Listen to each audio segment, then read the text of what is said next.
आंदोलनाच्या नावाखाली 100 कोटी रुपये उधळल्याचा जरांगेंना संशय। माझं नाव घेऊन पैसे घेणाऱ्यांची नावं द्या असं मनोज जरांगे पाटील म्हणतात। सरकारच्या शिष्टमंडळाकडे ही मागणी करण्यात आली आहे। आरक्षण दिलं नाही तर विधानसभा लढणार असं देखील जरांगे म्हणतात। माया कानावर आले, खरं असेल तर सांगा, खोटं असेल तर सोडून द्या। पण आलेली माहिती खरी आणि मी आपल्याशी 10 महिन्यापासून बोलतोय।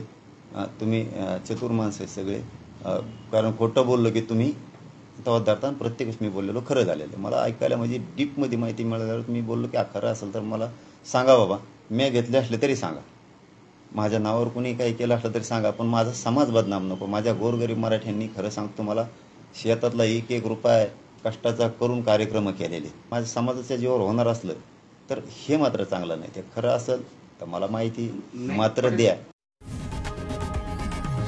लोकशाही मराठी ऐका, पहा, जागरूक रहा।